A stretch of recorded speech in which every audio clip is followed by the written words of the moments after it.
Assalamualaikum ya ahli ya ukhti. Assalamualaikum ya ahli ya ukhti. Salam-salam hai saudaraku, semoga Allah merahmatimu. Salam-salam wahai semua, semoga hidup jadi bahagia. Assalamualaikum warahmatullahi wabarakatuh. Bismillah, alhamdulillah, alhamdulillahilladzi ja'ala Indonesia daulatan mustaqilan bi anwa'il atati musdalifah aw jabalil ukhuwah. Asyhadu an la ilaha illallah wa asyhadu anna Muhammadar Rasulullah alladzi la nabiyya ba'dah. Yang terhormat Dewan Hakim yang arif dan bijaksana, panitia lomba yang semangatnya luar biasa, dan pemirsa dimanapun Anda berada, semoga kita semua selalu dalam lindungan Allah Subhanahu wa Ta'ala.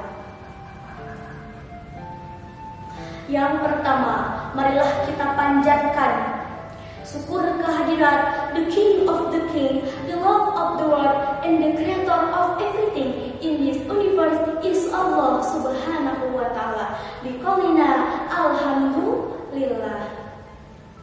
Tak lupa sholawat besertakan salam, sholawat beriringkan salam, sholawat bergandengkan dengan salam. Mudah-mudahan selalu tetaplah terlimpah curahkan kepada sang proklamator kemerdekaan yang terkenal dengan sistem dakwah mengajak bukan mengejek, merangkul bukan memukul, mengkafahkan Islam bukan mengkafirkan yang sudah Islam, yakni Habibana wa Nabiyana wa Maulana Muhammad sallallahu alaihi wasallam. Teman-teman, 23 tahun Rasul berjuang menegakkan agama Islam. Tidak sedikit tantangan yang telah dilewati, berupa cacian, makian, siksaan, pemboikotan, bahkan rencana pembunuhan.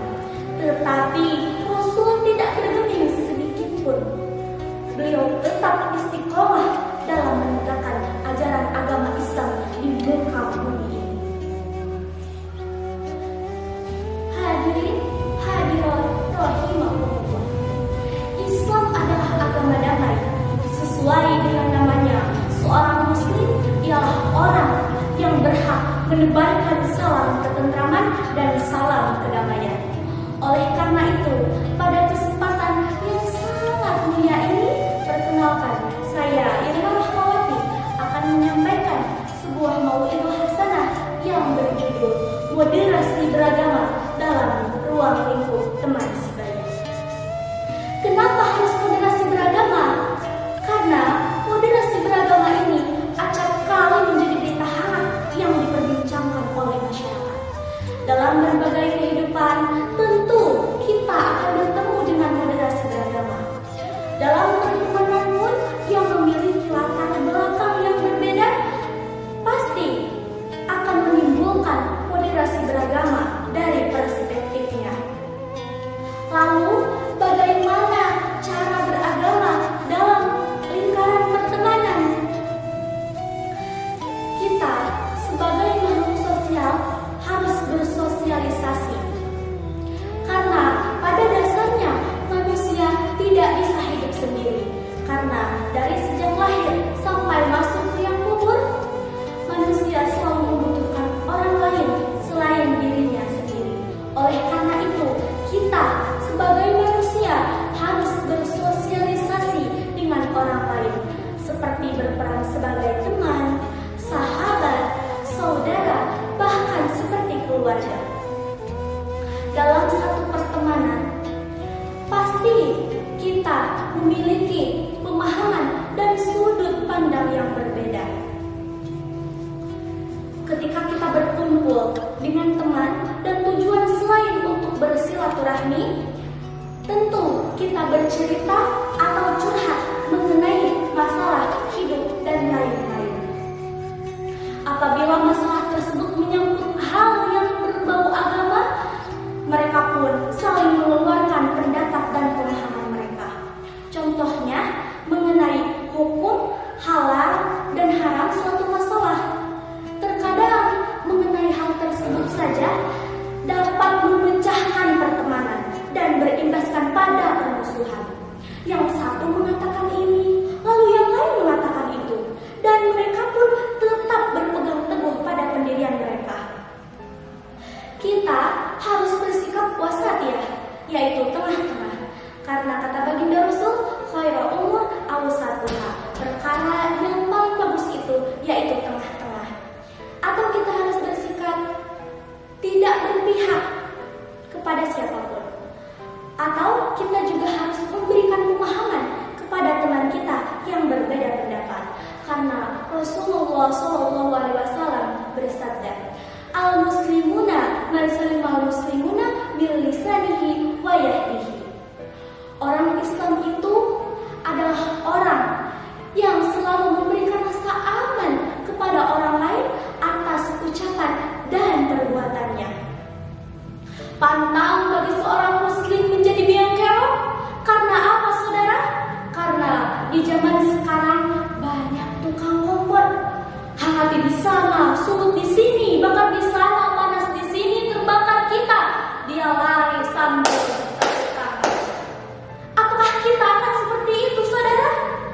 Ingat teman-teman, kita ini adalah rakyat Indonesia, negara yang sangat luar biasa, kaya akan agama, budaya, bahasa, dan suku bangsa, betul? Seharusnya dengan kekayaan ini kita mampu menjadikan pola pikir kita dan perbuatan kita menjadi profesional untuk menjadikan negara Indonesia menjadi negara yang baldatun, thayyibatun, warabun ghafurun. Karena telah dijelaskan oleh Allah di dalam Al-Quran. A'udzu billahi minasy syaithanir rajim. Bismillahirrahmanirrahim. Ya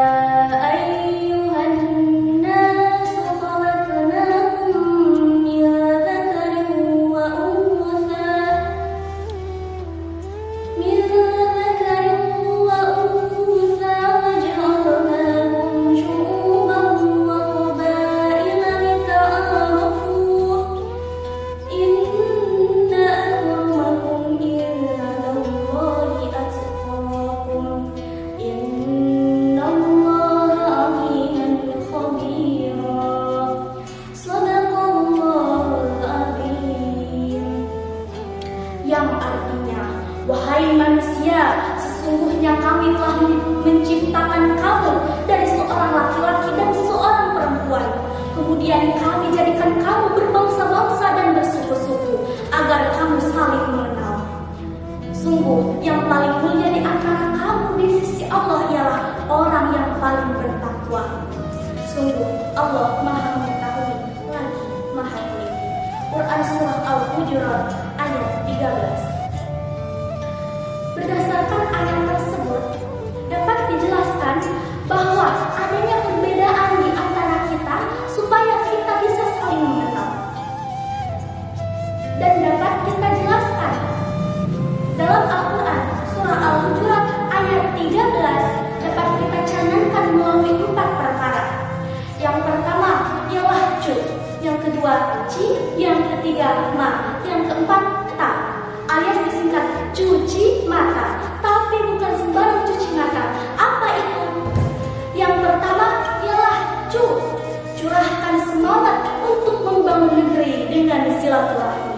Dan yang kedua ialah ci, ciptakan rasa toleransi. Dan yang ketiga ialah